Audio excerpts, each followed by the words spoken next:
type it in the chat so that you can see it on the screen. So please tell your friend, remind your friends about the program because that started.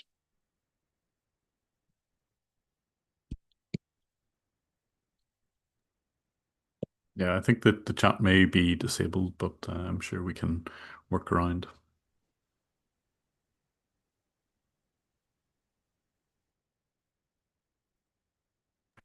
All right. Good evening, good afternoon, good morning, everyone. It's amazing to have you guys join today. You can introduce yourself in chat. Let us know where you're joining from. Nigeria, Ghana, Canada, US, UK, wherever you're joining from. Let us know in chat. Also, for those joining on YouTube, please do the same as well. It promises to be an amazing session. I will start in about 3 minutes, just so we have everybody joining. Thank you.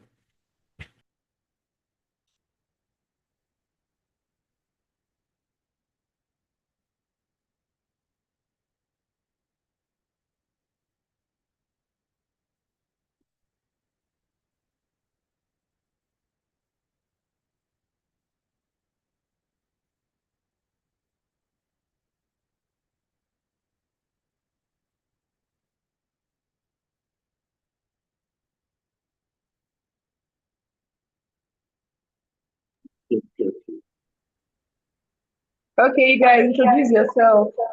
Make sure you're introducing yourself.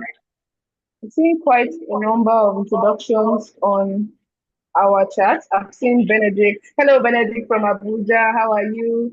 What are you into in cybersecurity? So, as you're introducing yourself, just talk about your name, where you are from. If you're joining us from Nigeria or other countries, please put it down there in the chat box. We'll begin proper in the next 4 minutes. So, we're going to use this time to just talk. So, I'm seeing a number of people here. I don't know why we're not introducing ourselves. Please introduce yourselves. This is an interactive session. Okay, I've seen. Yes, there's Mary. Hello, Mary. Our guest has introduced himself. So if you're not introducing yourself, I don't know what you are doing here. Our guest, Jim Browning, is here from Ireland and he's a YouTuber. That's our guest for today. So if our guest can introduce himself, introduce yourself. Yeah, hi folks. I mean, I'll give a proper introduction a little bit later, but yeah, it's in the chat there from Ireland, and lovely to meet you all.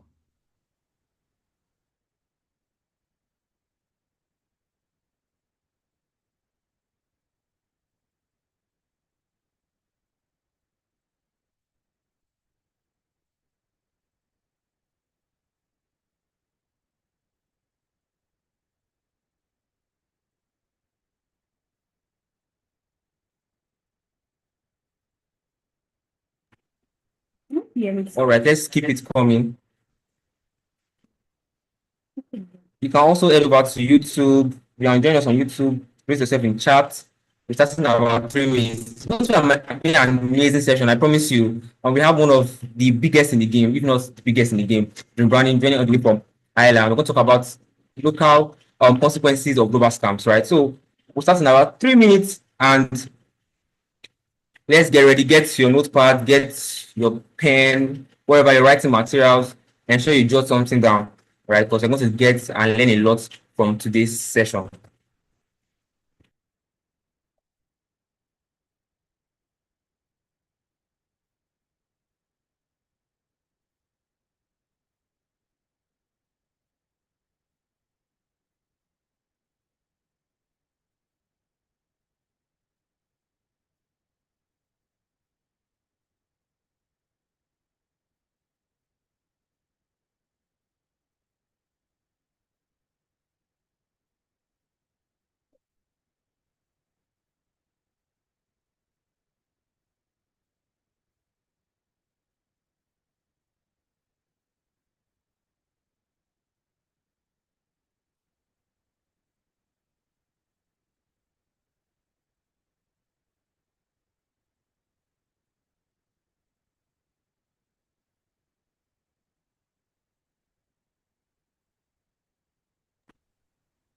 All right.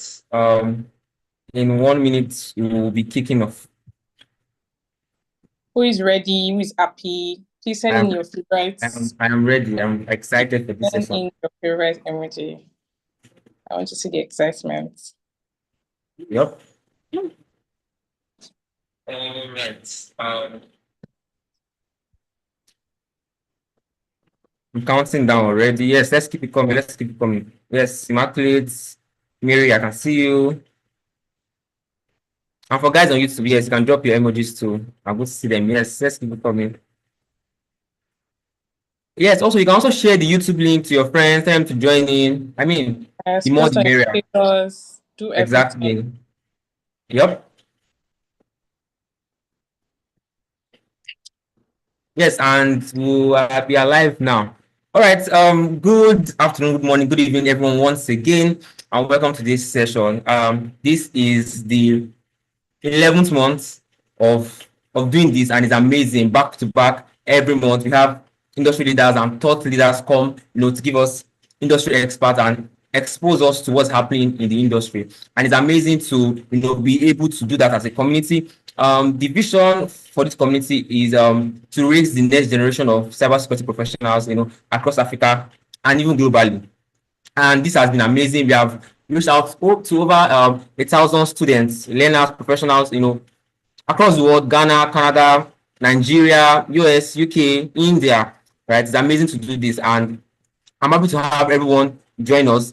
Today is not going to be different, right? We have one of the biggest in the game. We have a video introduction just to introduce him, right? Is Jim Brown. I mean, that's an household name. I don't even need to do so much introduction. If you don't know him, then I don't know who you know, right?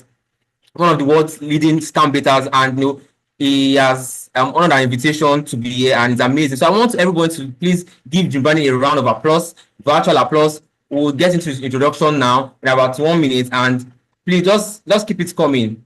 Just keep it coming. You might not always get this opportunity today.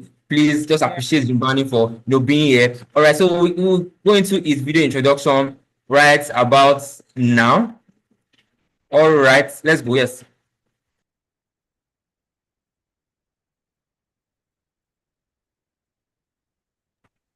Right, I think you need to get the audio working. Yeah.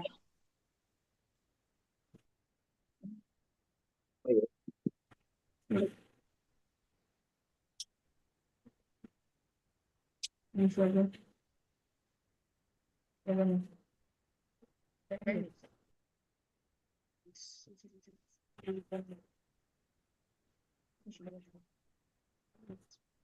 have this. You need the video to load. This video must come up. Sometimes we have technical glitches to release, so it's totally fine.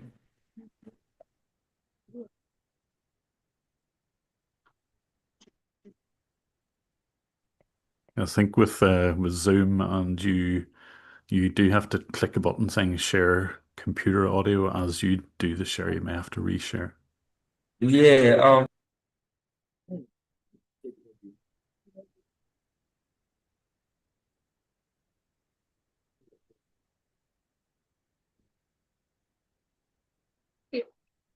Yeah, my bad. All right, so I think it's coming up now. Jim Browning is a software engineer from Northern Ireland and a well-known digital investigator who is known for not only exposing scams, but also getting into them. He is one of the most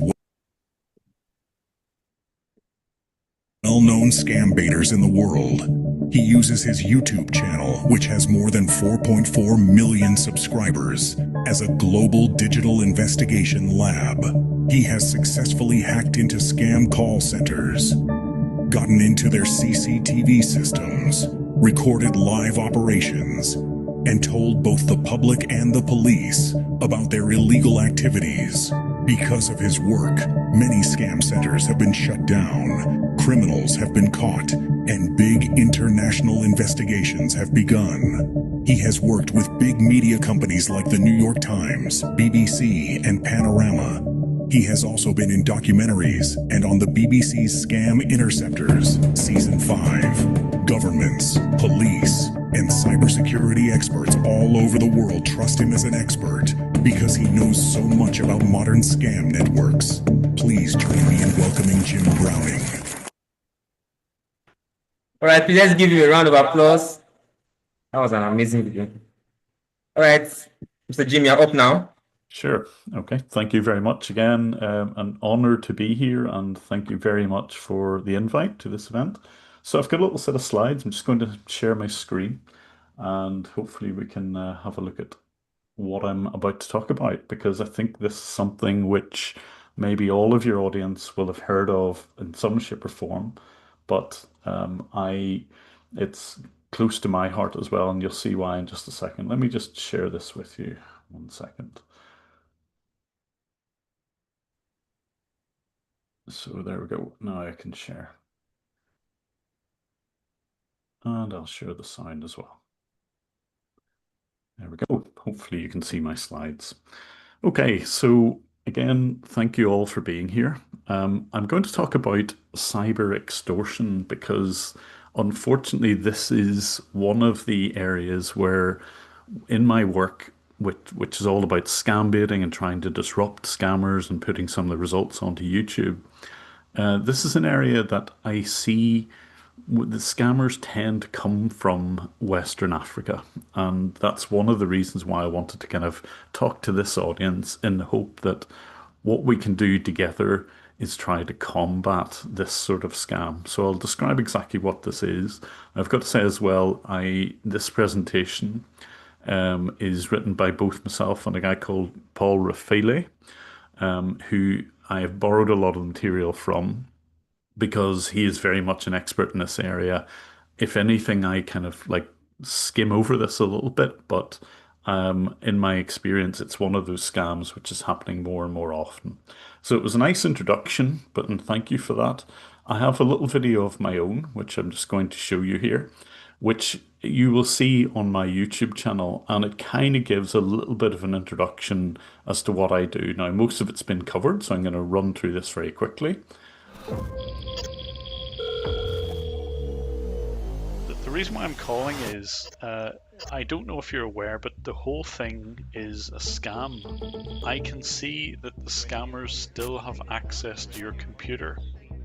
This is the way their scam works. He fights back against robocall scams and tracks frauds across the world. Can you turn your computer off as soon as you possibly can, please? He's not a detective, he's not a cybersecurity professional, but he is a tech-savvy engineer who's been turning the tables on robocallers and scammers. I don't know how much you bought, but just stop right now. $3,000. And then he Right. took my $17,000 out of my account. I'm going to try and find out exactly who they are, and eventually try to get something done about them. He's known on YouTube as Jim Browning. There he posts videos of real-time tech support scams, refund scams, IRS scams, and many other techniques used to defraud people out of their money. On his YouTube channel, he turns the tables on scammers and exposes their methods, and his So I'll not go through all of that. If you have a look at my YouTube channel, you will see a lot of material that I put online, which really exposes the way that modern scams work. So feel free to have a look there. Just look for my name and you'll find that content. But what I want to talk about today is something that I don't normally cover on my channel, and that is about cyber extortion. And there's a few different ways that this works. So first of all, you will get an email out of the blue, and it will be something along the lines of, I hacked your computer and webcam. Or, for example, it will have a copy of a password that you may have used in the past, and that's from a data leak. Equally, you could see something like a deepfake or AI version of an extortion.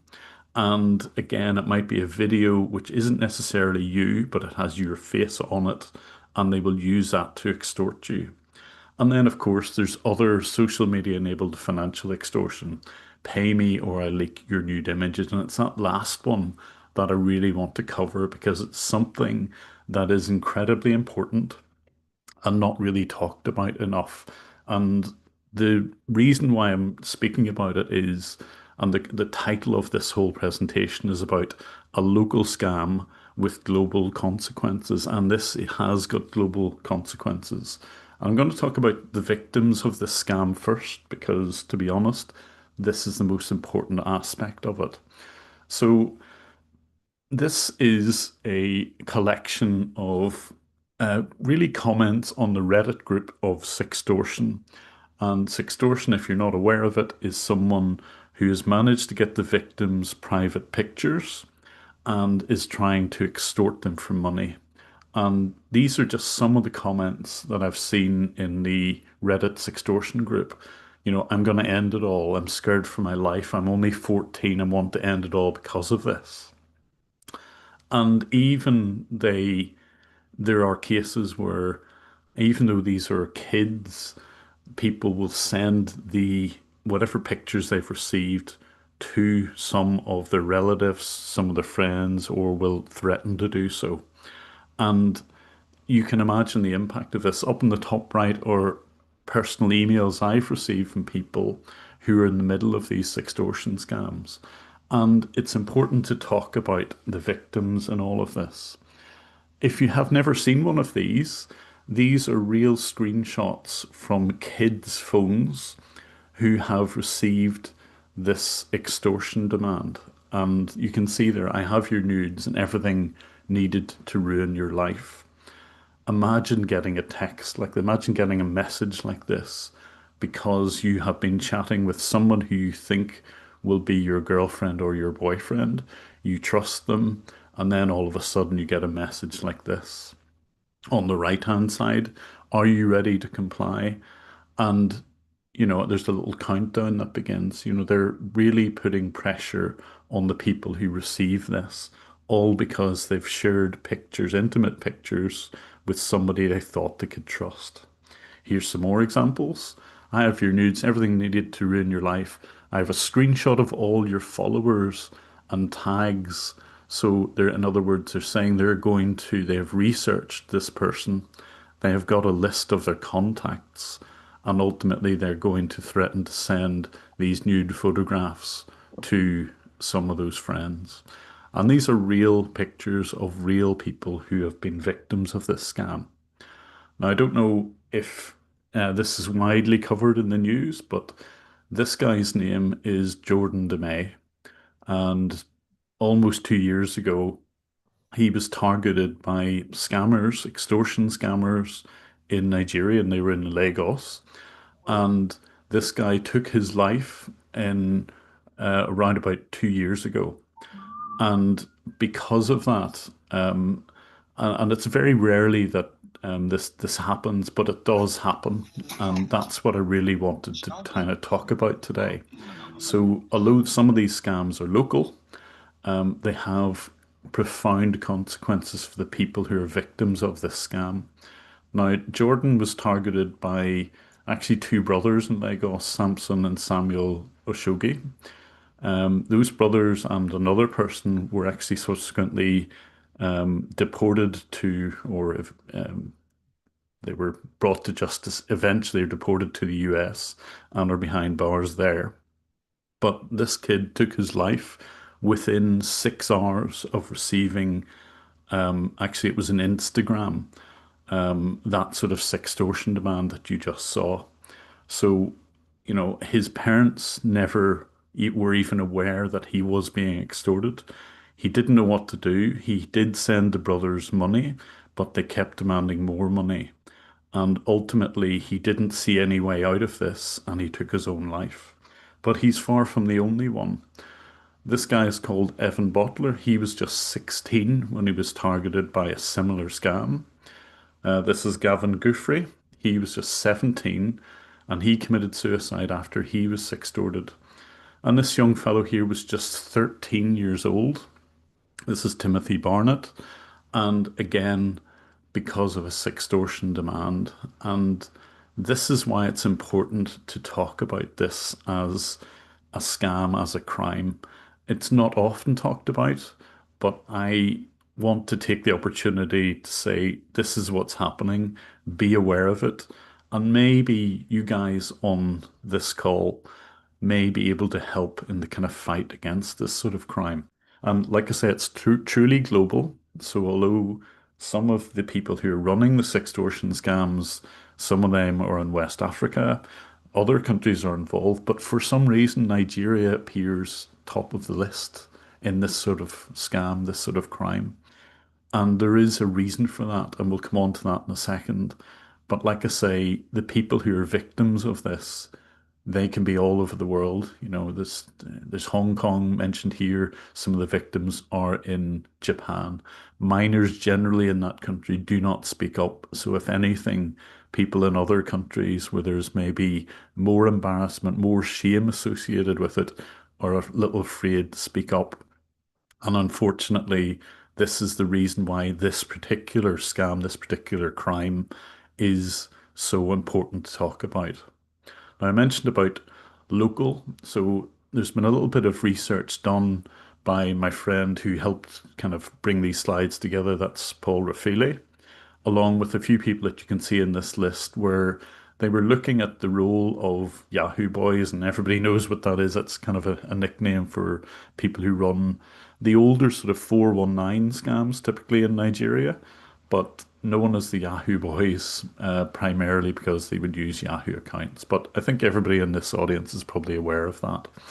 But there's been a bit of analysis done on really what happens locally, and when I say locally, in Nigeria in particular. Now, this is just a little bit of research on this is Google searches for the word sextortion. And if you look at this going back to 2018, end of 2018, you can see a trend in the rise of that term, that search term on Google. And it's primarily from victims who are looking for help to recover from this. So even that one search term alone tells you a bit of a picture about what's happening here, why it's becoming more and more of a problem. And particularly, how do you delete an Instagram account, and how to report sextortion, or similar terms which have this sort of trend line. And even more deeply than that, the NCMEC is the kind of North American, although it's an American organization, it's about child exploitation and people who, and they cover things like children who are being exploited in any way. And obviously sextortion is one of those. These are the sextortion demands over a period of time. So back in 2020, there were relatively few of these. You can see from the end of 21, start of 2022, that there's a huge increase in the number of sextortion demands over that time. It went from 139 cases in 2021 to 26,000 by 2023. So, a 2,000% increase in a couple of years. And this is worrying. And this is why I think everybody who's on the call maybe will have a potential role to play in kind of, even if it's only identifying and talking about this sort of crime, it's worth doing. And the next figures I found absolutely staggering. And this is from Snapchat's research. And apparently, and again, I find the figures hard to believe here, that more than half of teens have been targeted by sextortion attempts. So again, they've received threatening messages, and there is an attempt to target teenagers. And actually 23% are actually victimized by this extortion scam. And that seems hard to believe, but it gives you an idea about the volume of people, the number of people who are attempting this sort of crime. And that has consequences, and the consequences are that there have been 52 plus confirmed teen suicides directly as a result of this sort of crime since the end of 2021. And more analysis has said that more than 1 in 1,000 reported cases results in the victim's death. And that, to be honest, makes this the world's deadliest scam. Sextortion is currently the world's deadliest scam. And that's really what I wanted to say on this talk. If you weren't aware of that, you need to be, because it is not really being talked about enough. Now, who is typically behind some of this? And unfortunately, I have to kind of call out people from Lagos in particular. All of the people seen here have been involved in sextortion crimes since 2022. The people in the middle here, 2 of them are the brothers that were implicated in Jordan DeMay, whose picture we saw earlier. and a third member was also extradited to the US and has been locked up as a result. But there's another couple of people here who, again, it is quite difficult to track the kind of perpetrators of the scam down, but it has happened in a number of cases. And maybe some people here can help with this. Now, again, just to kind of look into the kind of evidence around this, there is also a trend, particularly in Nigeria, to say the term how to blackmail someone with pictures was trending up 850% just a few months ago. And that is not a surprise because, believe it or not, the people who run these sorts of scams are not afraid to kind of give guidance to other people on how to run this sort of scam. So these are just a few of the TikTok videos that I managed to have a look at in the last number of weeks. And you can see dozens of videos as to how to run one of these sort of scams. So these people identify themselves as Yahoo boys and are actively engaged in sextorting minors on Instagram, Snapchat, and Wiz, which is another kind of chat program. And this is, if you like, a little guide on how to run a blackmailing scam. And you would be surprised how many people actually have TikTok videos doing this very openly. You would think this would be all an underground thing or in the dark web somewhere, but no, this is actually on TikTok. Here's a few other ones saying the latest BM. BM is blackmail, latest BM format. So if you want to sextort somebody, here's your guide to doing that. These are the words that you could use potentially to try and blackmail your victims, and a new format. And they will have these videos on YouTube and TikTok with the express view to train other people to run the scam. So again, it's not underground. This is right in your face. YouTube videos doing exactly the same thing. Little templates to say this is the type of messages you can send to your victims. Just look for the word Yahoo blackmailing format and you will see groups that you can visit, groups that you can join, and they will give you the blackmail format. You will see that the authors of this tend to use kind of gift card pictures or expensive laptops as their profile picture. And the idea is that you're going to get money out of doing this, and here's how you go about doing it. And there's the usual top 3 platforms reported by minors. So this all happens on Instagram, Snapchat, on TikTok particularly. And I am currently working with a lot of those platforms, and maybe there's people on this call who could do the same thing to kind of safeguard not only people generally, but within your own community from getting involved in all of this. But I'll talk about that in just a second. This is the anatomy of a sextortion scam. So if you weren't aware of this, the idea is that the people behind the scams, they normally initially contact their victims on Snapchat or Wiz or TikTok. There's quite a few others here. Perb, Yubo, Monkey, quite a few of those. Dating apps, Tinder, Bumble, Hinge, and so on. Any social media where it involves contacting other people is being exploited by these extortion scammers. And when they do that, they're quite deliberate in what they do, because if they do manage to get contact with somebody, then the first thing they will do is deliberately harvest their contacts. In other words, friends and relatives of the people that they're victimizing. They will take a note of Instagram IDs, Facebook details of any of their friends. And that's quite deliberate because obviously the next stage of the scam is they'll pretend to be usually a girl, a good-looking girl, send some nude photographs in the hope that the victim will send them nudes, and that's then what they will start to get the blackmail threats from. They will use iMessages, Instagram, Snapchat, WhatsApp, Telegram, Discord, every method that you can to reach the victim.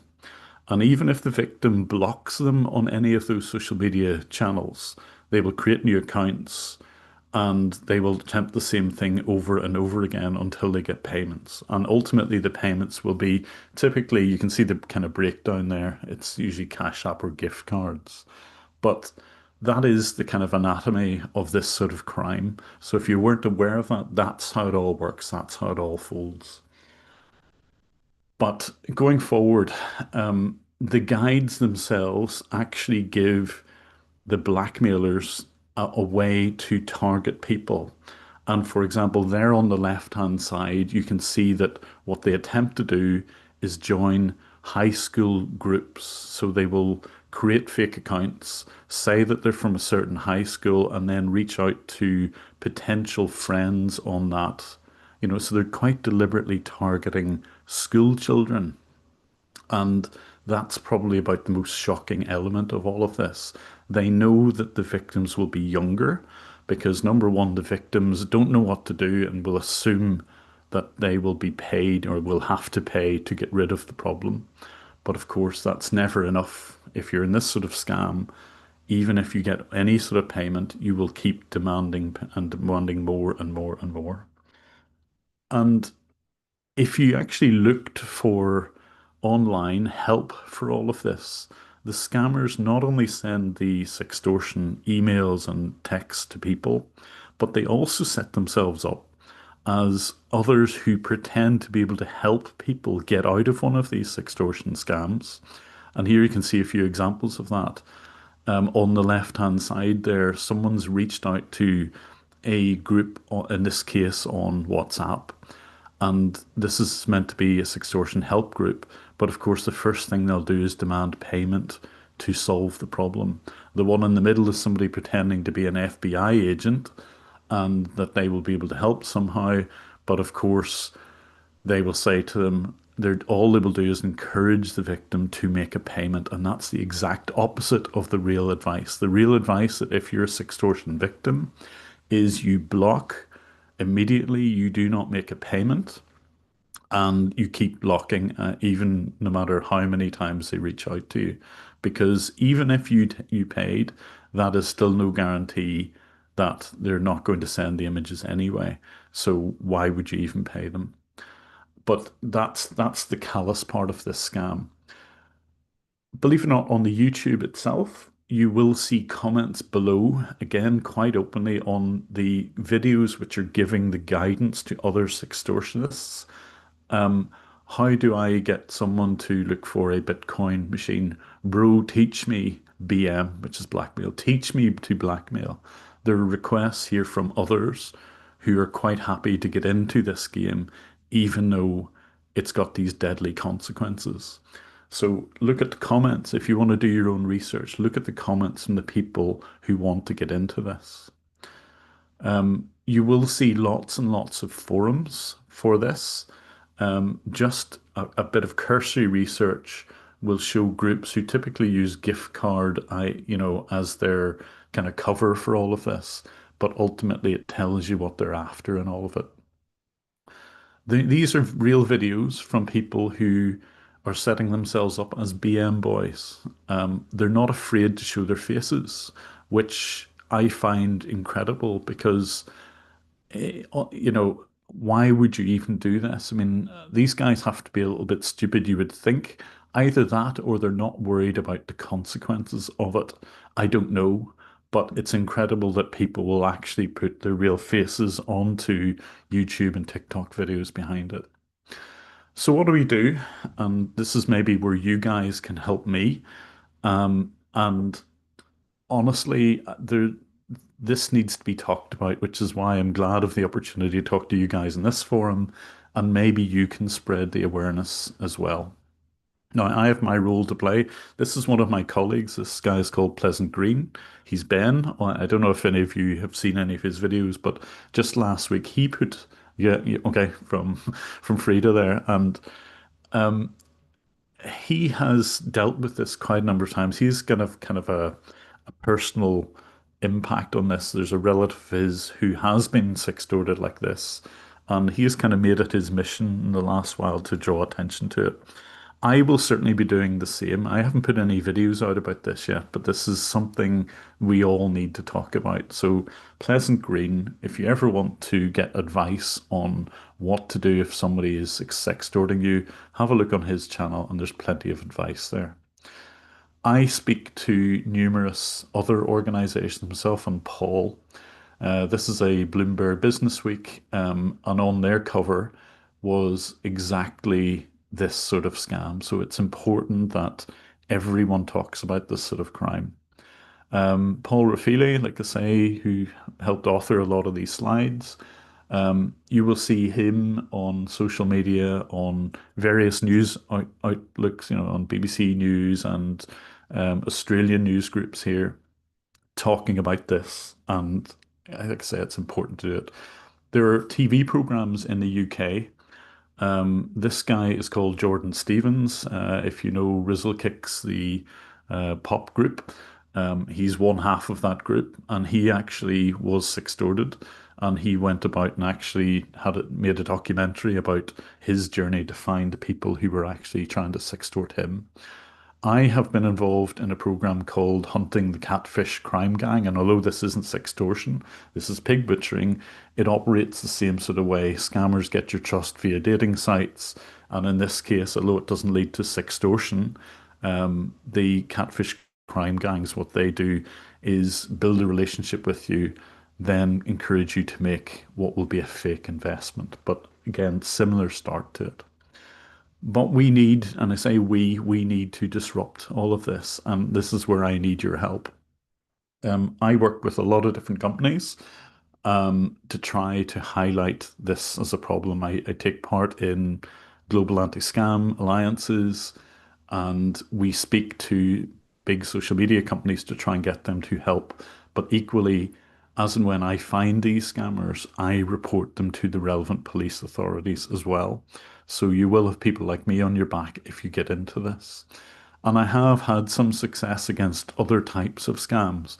On the left here, this was a pig butchering scam. These are the arrests of over 2,000 people in Dubai about a year and a half ago who were running a pig butchering scam. In the middle here is a more classic scam that if you've seen my channel at all, this is a kind of a fake Microsoft type one where people were putting fake virus pop-ups and have been arrested as a result.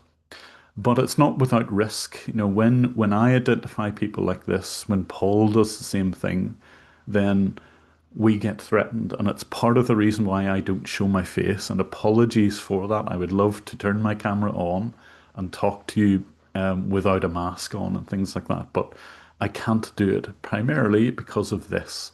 So this is the messages that Paul has received whenever he has basically attempted to break up these sextortion groups. And you can read this yourself. The last one, the second one down there, is absolutely disgraceful. And Paul managed to send a link which revealed the IP address of the people who sent this message. And this came from somewhere in Nigeria. The crime gangs behind this really do not like to have their money disrupted in any way. But it is about making social media safer. And this is really where you guys can help.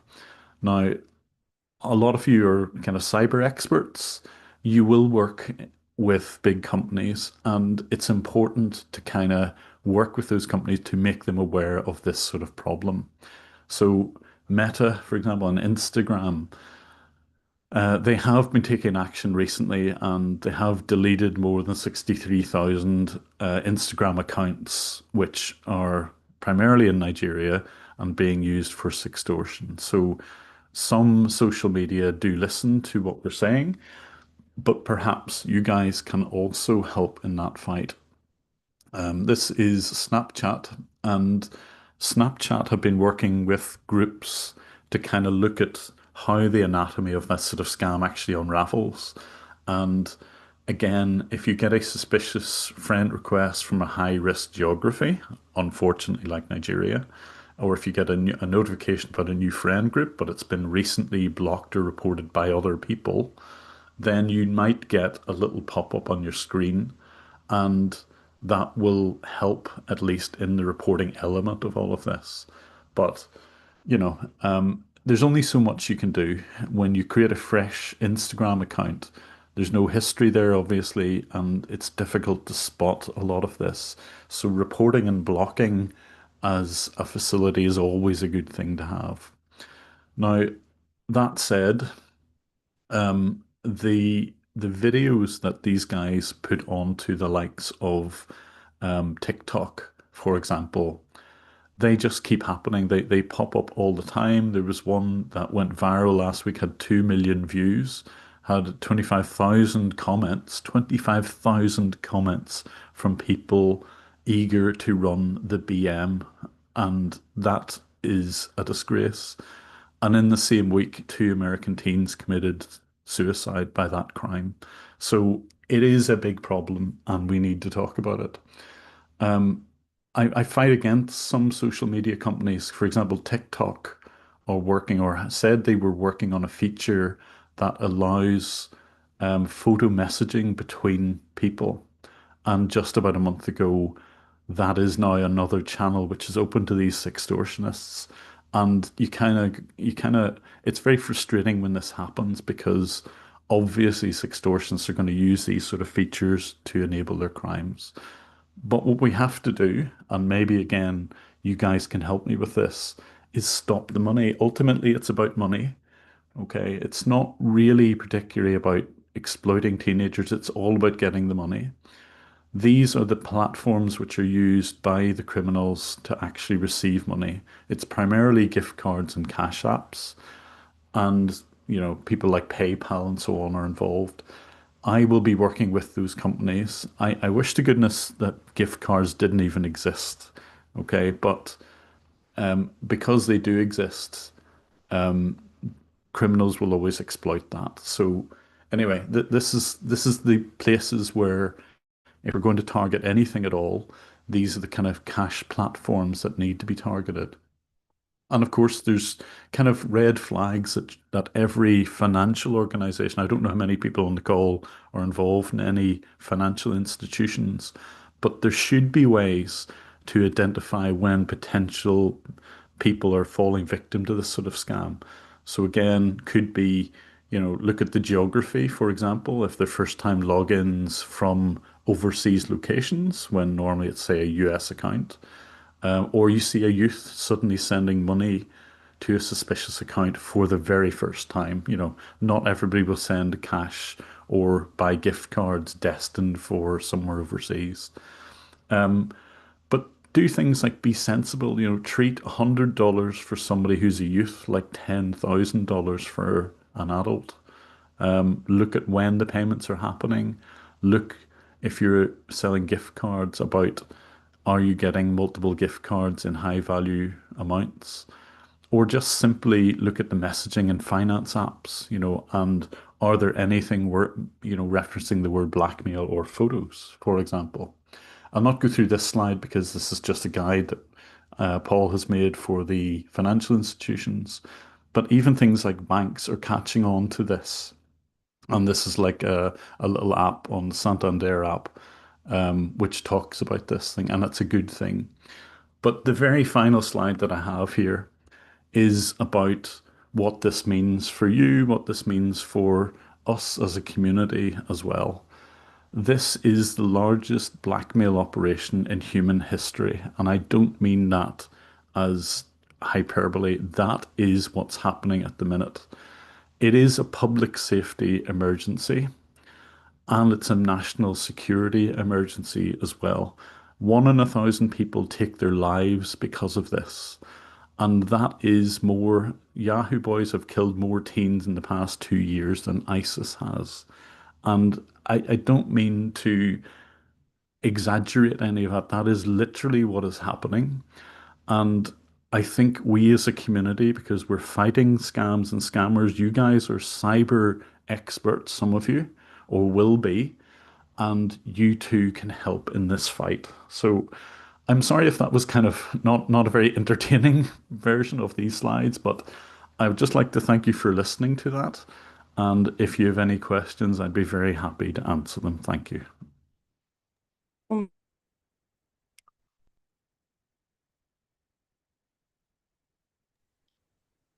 Thank you so much, James. This is a beautiful one. And I must say, can everybody hear me?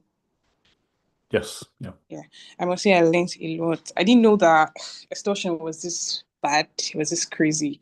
And we are cybersecurity experts for a reason. We are cybersecurity beginners, learners for a reason. We will join the train. Thank you Yes. so much. So before we move further, we would like to take a photo section. So I want everyone to turn on their camera so we can take a photo section.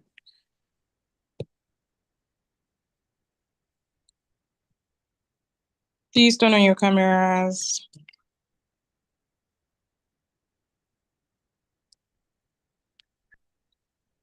So can everybody hear me? Okay. Yeah, so apart from Mr. Jim, I think every other person. I mean, we're not scam victims yet, so don't worry. Yeah. Nobody's running after our lives. Don't worry. So please, this is just for social media and just to show that please, if you are in a good environment and you just be part of this. Um. All right. 10 more seconds. 10, 9, 8, 7, 6, 5, 4, 3, 2, 1.5, 1, 0. All right. I mean, if I can ask a question, maybe of some of the people who are here, does anyone have any experience of this sort of crime? Do you have suggestions about what could be done potentially to kind of, and I know this is maybe an area that not many people have looked at, but is there anything that has jumped out from anything that I've said where you're thinking to yourself, do you know, I might be able to do something or I might be able to help in any way? Can anybody think of anything like that, or have you experienced in any of this? I'd love to hear your thoughts. Please, the floor is open. Please unmute and speak. I not get this opportunity again. So this particular time even happened back last year at our school, right? So some girls fell victim to a random guy. He opened the Telegram channel and started sharing all their news all over Telegram, different levels, different departments, and that thing scared the living life out of these girls. And so we couldn't really find a motive because most times people say that these people are motivated by money or motivated by desperation. But then this is a person in like the person was not even in our school, it was in another school and just found it thrill. Like I don't know whether it was inherent evil that was inside the person's body. He just found it thrill to just ruin these people's life. Obviously, life is not ruined, but like it was very, very scary. I would have said that most of them are like driven by maybe poverty or maybe desperation, no money on ground, no jobs, and that one is like normal over to get skills and not turning for evil. But then I don't always know what happens to people that just do it not for the money because they didn't ask for money. They just woke up on money, created a Telegram channel and just started sharing different girls' bodies online. So that's one case that we have witnessed. I think Danny and I love from two years we have witnessed it. Yeah. Like, Yeah. Yeah, so just to add to this, before Mr. James speaks, it was very difficult because they used Telegram, right? And some of us were asked to try to track, down their location and everything, and it was quite difficult because I mean we didn't even know what tools to use and everything. So I mean, if you could advise us before we go into the main, I know a lot of people have questions. Before we go into the main, question and answer session, just for this, how do you think, for cybersecurity professionals, guys into the ethical hacking and stuff like that, how do you think we can track down these guys? Are they two resources or that will force over here in Nigeria and that will help us catch these guys? And because it was very dangerous, some girls even left the country because their Yeah. news were everywhere all over the internet. So yeah. Yeah. I mean, honestly, okay, now again, I've got my kind of cybersecurity hat on here, but if you ever want to kind of find out about who is responsible for who is sending you messages, obviously it's never easy. In theory, what you would have to do is get a court order, go back to whatever platform it is, Telegram or Instagram, whatever. And that's not usually practical, but when I have my kind of cybersecurity hat on, if I want to find out who's sending me messages, what I typically do is a cross between social engineering and real engineering. Now, social engineering is about trying to sound like a real victim in all of this. In other words, I play along with the scam. I let the scammer think that I believe them. But more importantly, I let the scammer think that I will send them money. And when they think they're getting money, number one, they're far more likely to keep engaging with you. But number two, they're slightly less likely to be guarded about what I'm sending them. And if I've sent them a number of pictures, for example, and these might be gift cards or receipts or a bank balance or whatever they're asking for, it doesn't have to be a nude, for example. But if they're used to me sending them images, what I can do is send them something that looks like an image, but actually tracks their IP address. And all you need to do is kind of search for, there's a number of facilities that you can use to basically send a link to someone, and back will come who has clicked on that link. And like I say, if it looks like a screenshot, there is very, very easy ways that you can get their IP address. So if all you want to do is get a rough location for someone, engage with them, do that social engineering, and then send them a link which will reveal their IP address. So, that's kind of basic stuff. I go a little bit deeper because what I do is actually encourage the type of scams where they want remote access to your computer. And that brings with it a whole lot of information that you can potentially exploit if they have a remote screen, a remote access tool that they want you to put on your computer. You can guarantee that they have to have the same application on theirs, and that makes them vulnerable. And that's how I have been able to get, without going into too much detail, because there's a few tricks with it, that's how I get remote access to their computer. They have to run the remote access tool, and that gives me that additional kind of leg up to find out who they are. All right. Thank you very much, Mr. Jim. So I'm ready. I'm over to you. So yeah, it's time for our question and answer. So before I give the floor to the audience, I'll be asking Mr. Jim some few questions. So the first question is, you were once tricked into deleting your YouTube channel by phishing scam. So what lesson did that teach you about the vulnerabilities even experienced cyber investigators can face? Well, I mean, the first thing to say there is, you guys are all smart, you're all intelligent, you're all well educated, as am I. But literally anyone can fall victim to a scam, and that is the first thing to say. Okay, so if you come across someone who has lost money, or in my case, who has lost their entire income, because that is now my job, which is to do YouTube things, as a result of a scam, the worst thing that you can do is blame the victim. Okay, so never blame someone who has fallen victim to a scam. Blame the actual person who's responsible, and that is the scammer. So that's the first thing to be said. Secondly, anyone who says they couldn't possibly fall victim to a scam, I can guarantee you, if I have even their basic details, I could socially engineer them into giving me money. And this is not a whimsical challenge. I've tried this in the past. And if you get the circumstances right, if you have enough background material, you can sound convincing to anyone. And that is incredibly important. And you need to remember that when you're looking at fighting criminals, they will at times have the right background to get their story right.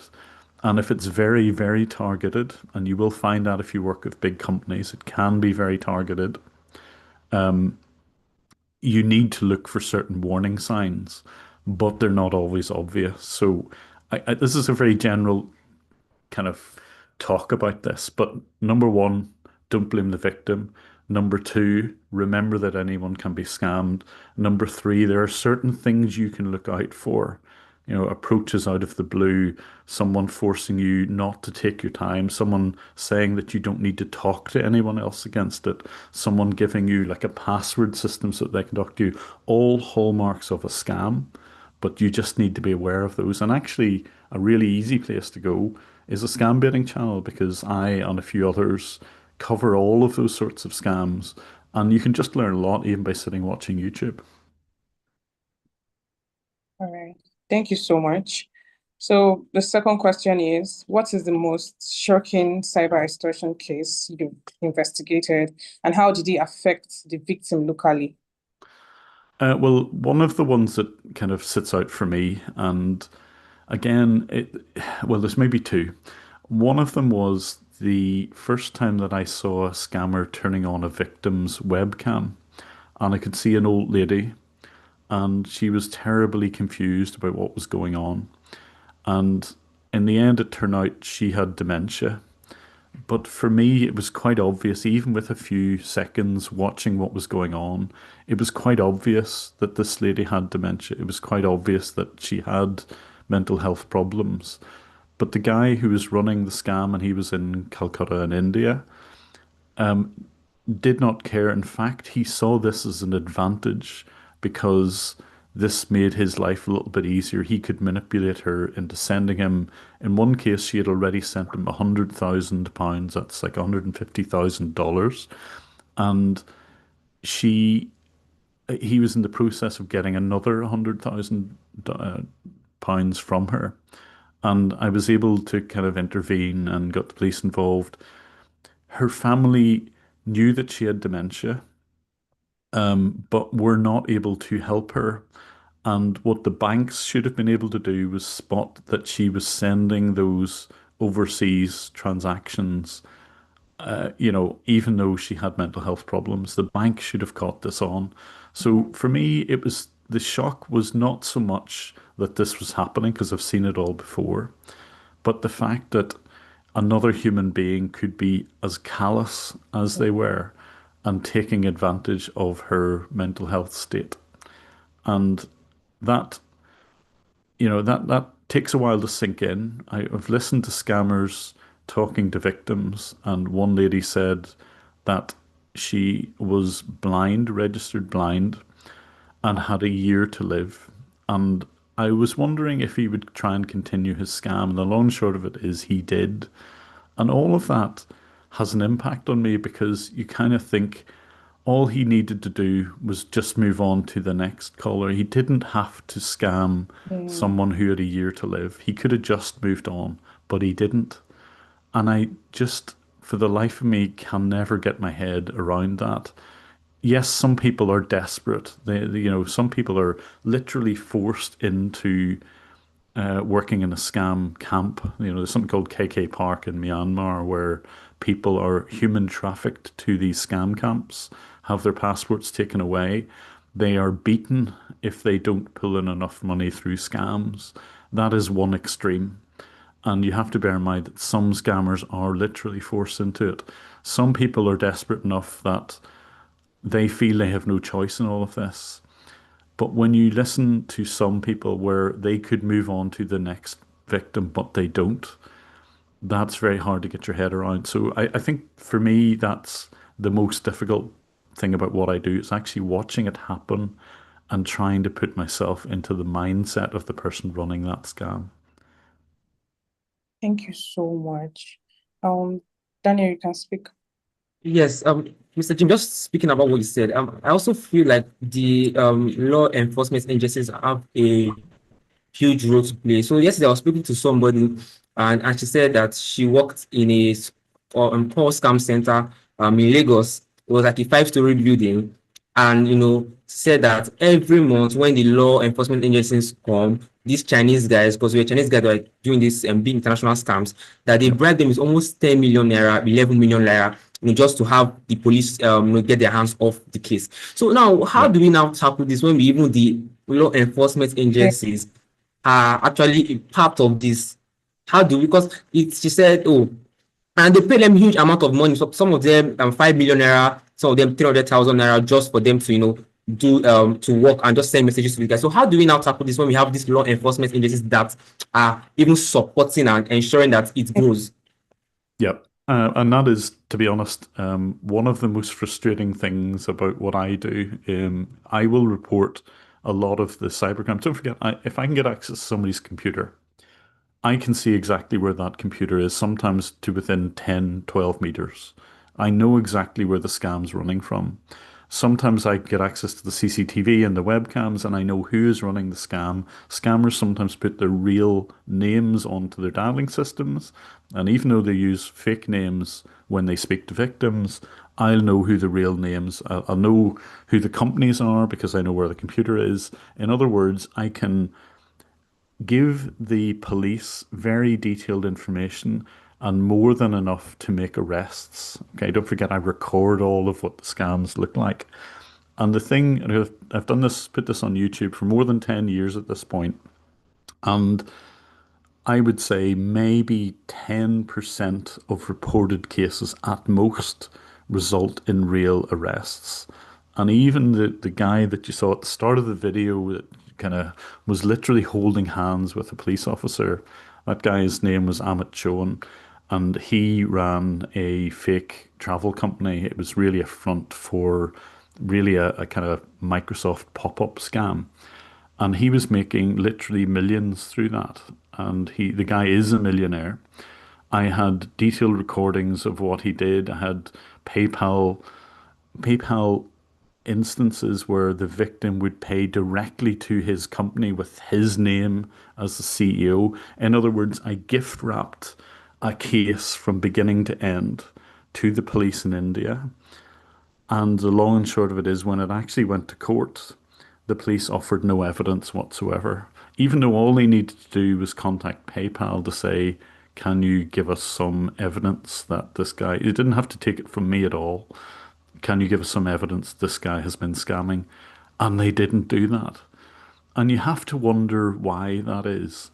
And unfortunately, in countries like India, like Pakistan, the corruption in the police is so rife that no matter how much you gift wrapped a case for them, that is no guarantee that the police will actually do anything.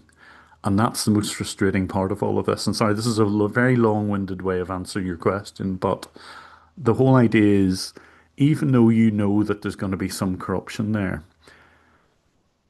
do it anyway, okay? Because you never know. There have been convictions in a lot of those countries as a result. Not everybody is corrupt.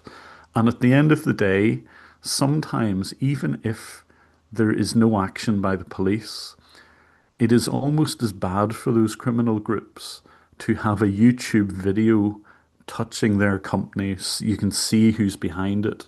You can publicize what was going on. You raise awareness about what the scam looks like. You put the guy's face onto a YouTube video and they're not happy about it. But sometimes that is better in a way to solve the crime than it is to get the police to lock the guys up. So that's why I keep doing what I'm doing. If you guys are looking at kind of cybercrime in general, sometimes the best thing to do is just publish your material, and that can help solve it. So it's not always about getting people arrested. It's just impractical, but raise awareness. Thank you so much. So the last question for you is, what motivates you to keep exposing scams despite the risk? Well, it's probably just what I've said. It's knowing that it has an impact. And I don't know over this, been maybe at this for maybe 10 years, and it's difficult to put a monetary figure on how much I've managed to save people. You know, I've literally stepped in when people are buying gift cards or phoned their bank when they're in the middle of a kind of a wire transfer or whatever. And you can count all of that. You can count some monetary value. But what you don't know is the kind of wider impact of all of this by me producing YouTube videos and sometimes inspiring people to go into cybersecurity. I don't know if anybody here on this call, because of maybe some of my videos, because of other people who do something similar on YouTube, maybe that's inspired others to get into cybersecurity, to help others out, to help people avoid scams, to really just raise the general awareness of certain types of scam. That is, there's no monetary value, I think, that you can put on that. But for me, that's incredibly valuable as well. So that would be my kind of what keeps me motivated. It's being able to shine a light on something that you don't normally hear about. And again, that's part of the reason why thank you for listening to the kind of presentation about something that isn't talked about a whole lot. So thank you so much. Thank you so much. So the audience, every one of you that want to ask questions can ask questions. So the thing is, you can send your question to the chat box or you can speak. But anytime you're speaking, you have to turn on your camera. Yes, exactly. If you have questions, you can ask. And yes, if you want to speak, kindly turn on your camera. I know a lot of us have had experiences with scammers, the Yahoo guys, and all of that. So now is the opportunity for you to ask questions and what you don't understand. And yeah. All right, I think we have Tumilola Samuel. Yes, you can unmute.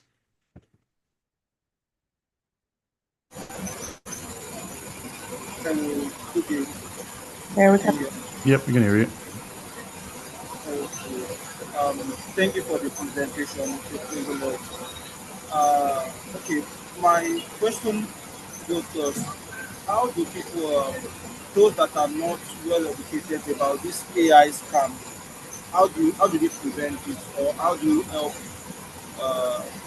how do you help to mitigate such attacks? Recently, I discovered something about this Telegram channel. There's this AI bot they use in trying to harvest people information. So it's more like this social engineering. They use it to uh, advertise a scam that okay, you win so prize when you fill in your details and you get it. And you know how these scam things work. They show some fake evidence to draw people. But I was trying to dig in further to know if it was actually like a person behind it. So there's a person behind it, but I think now they they made it more sophisticated, whereby it is designed with AI. You are interacting, the person is also giving you the response, and maybe after the whole day, the person can easily get your information. Hello? Yep. I think I got the gist of that. I mean, I see AI being used more and more in scams. And honestly, it is helping scammers because they not only use celebrities, so you can make Elon Musk talk about anything these days. And absolutely, scammers are using that to their advantage. In some ways, it helps victims though as well, because one of the advice, for example, that I would give to someone who is being sextorted is that if someone ever did release your pictures, and that is most people's worst nightmare, you can always say, well, that must have been done by AI. That certainly isn't me.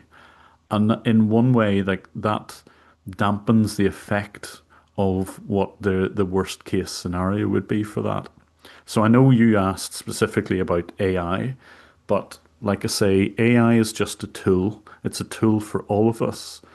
And it doesn't only suit scammers, it can suit you as well as a cybersecurity professional. And again, if you, depending on what your job is, absolutely use AI to its fullest extent. I use it all the time for helping write little programs. No reason at all why you can't use it just as well as any scammer or any guy who's kind of making the attacks. You can use it to defend yourself as well. And sorry, that's a very general purpose answer, and I'm not even sure it answered your question, but that's kind of my view on AI in general. Thank you so much, Jim. So does anybody else has any question? So Does anybody have any other question? I know we have a lot of questions. Yeah, all right, people. You have to switch on your camera. Thanks, Frida, for putting in the Grabify link. So I was talking about little tools you can use to kind of get IP address of people who you sent messages to. Grabify.link is there in the voice chat if you want to use that as a tool. It's a very handy one. It doesn't give you an exact location, but it will give you usually down to the city.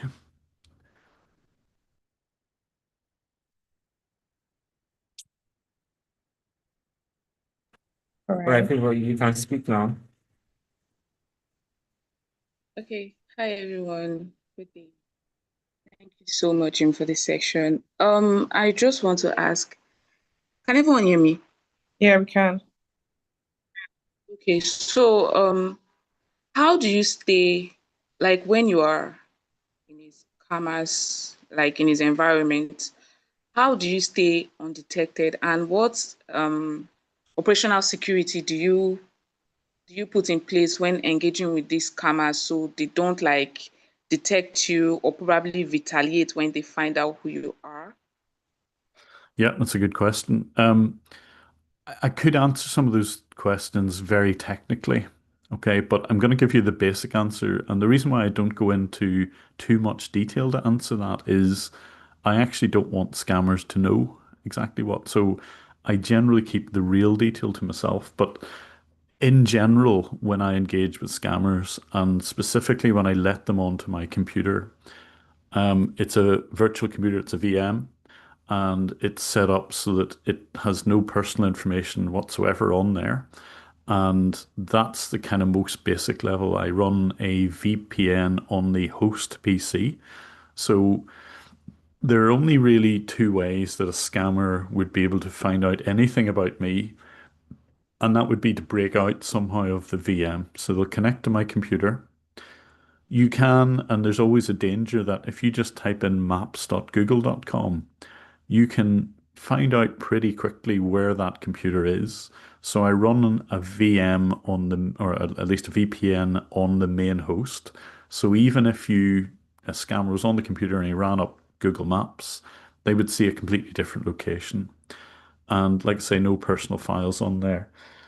When I go onto their systems, which I think is more of your question, how do I remain undetected? I I would love to answer that one. But I don't want to give too much away. And this is probably eventually going to work its way onto the internet somewhere. And that's the only reason why I'm not going to give you the detail of that. I would love to talk to you, and maybe I could talk to you directly about that. But I don't want it to be there for kind of general consumption because scammers inevitably find out my methods, and I don't want them to defend against that. So I'll apologize and not answer the detail of what your main question was, but VMs definitely. I set up a computer like an older person would, so big icons, pictures of cats on my desktop. Make the same kind of mistakes that an older person might, not get things right, don't type too quickly, all this sort of thing to try and convince them that I'm not a cybersecurity professional. And that is, if anything, as important as a lot of the kind of physical security mechanisms that I've got as well. So I hope that answers your question. Sorry for not giving you some of the detail that you wanted. Thank you so much, Jim. So quickly, I want to ask for two favors from you. The first one is we want to create a Google form to compile everybody's question, because I mean, a lot of us have questions. So we're going to compile all the questions together and send it to you. I don't know if you'll be cool. Oh, absolutely. Yeah, I'm happy to do that. Yeah. Okay, thank you so much. And also, we want to request for your slides. Is that okay? Oh, yes. No problem with the slides. I'll send them straight after this call. No problem. Thank you so much. So Frida, you can speak. Okay, can you hear me? Sorry. Okay, so confirm you can hear me. Okay. Yeah. So thank you again, Jim. So a very amazing session. I learned a lot, and I'm sure everybody here learned a lot. And so, please confirm if you can see my screen. My screen showing. Okay. Okay. Yes.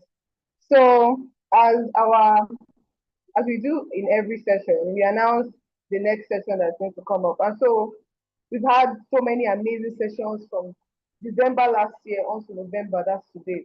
And so next month, we're going to be having all the way from the other side of the world, Asia. We have to play like a bang sound to defy Kung Fu, you know, like fight, fight, fight. Anyway, joke aside. But yeah, we're going to have the Kung Fu of cybersecurity, and that's going to come up on the 4th of December, that's next month. Yeah, we're going to talk about how cybersecurity is done there because they're one of the leading guys in cybersecurity. We're going to announce who is going to be speaking. You know how our tradition is now. We don't tell you the people, so you have to follow to find out. So yeah, just stay updated on our pages, on group chats. Make sure you open a group chat. We'll announce our guests in a few days. So yeah, and the link will be up the link will be up in a couple of days. So you can register, share to your friends, right? Share to your enemies of your friends, friends of your enemies. Get my point. So the next thing I would, So the next thing I'll talk about is the pen testing group chats, or even on general CyberCrooners group chats, and even if you're not on any of our group chats or you're not on anyone, we have a workshop coming up tomorrow. It was meant to happen last week, but due to something, we have to extend it to tomorrow. Right? So we're going to have this person here was our first speaker when we first started the CyberCrooners community. Raghav, right? He's going to train and talk about pen testing, and they're going to do live practicals on the session. So it's tomorrow, 3:30 p.m. West African time. The link will be shared on the group chat and in your mails if you registered on your mails, and also on the group chat on our X, LinkedIn, and every other social media. So please don't forget to join tomorrow's session, 3:30 p.m. and 3:30 p.m. West African time, 9:30 Eastern time. I'm going to be on Zoom. And so this is the last thing I'll talk about is our fellowship program. A lot of people always said, oh, you guys are always only doing sessions. You guys don't teach us anything. Now an opportunity has come. I'm going to teach you 3 months, totally free. You're not paying $1, $1, one kobo. You're not paying anything, right? It's totally free. And it's a 3-month training on the basics of cybersecurity. We're going to cover things on Linux administration, network administration, Linux servers, and defensive security, right? And we have an amazing tutor that's going to take us, right? She's very, very good at what she does. So the link is going to be posted on our social media and on the group chat too. So I'll make sure, and yeah, it's going to be posted on social media and on the group chat. So please make sure you register. It's going to be very, very amazing. It's going to start very, very soon. So when you register, more information will be sent to your email. So don't complain again on group chat and say, I'm not teaching you anything. I will come to your DM and fight you. I can fight. I was an MMA boxer in my past life. So please make sure, my apologies. Make sure you register and make sure you join. So don't forget our fellowship program, our pen testing workshop tomorrow, and our Convo of Cybersecurity as our final session for the year coming up next month, 12th. So I'll hand over back to Daniel or Regan. Yeah, Daniel, yeah, thank you. All right. Thank you for that very amazing announcement. So, like she said, tomorrow's session we rather next month Convo of Cybersecurity, and also we'll start the fellowship program. I just want to say thank you to everyone that joined today's session, and most importantly and especially Mr. Jim. It's amazing to have you here. It's an honor to have you here, and we do not take this for granted. Thank you very much for honoring our invitation. Like Regan said, we would really be happy to have your slides and to discuss further with you. And to everyone that keeps showing every month supporting the committee, thank you very much. And I hope to see you next month, this time, hopefully. Yes, till we come your way again, don't forget to share the link, don't forget to subscribe on YouTube, don't forget to tell your friends about the community, and let everybody just come together and let's raise the generation of cybersecurity professionals across Africa, together. Till we come your way again, thank you for joining in, and I hope to see you next month. Bye, everyone. So yeah, do not forget to spread the awareness. Awareness is yes out. We are all scam beaters, yes, like Jim Browning said. Yeah. Bye, everyone. Thank you all. Bye-bye.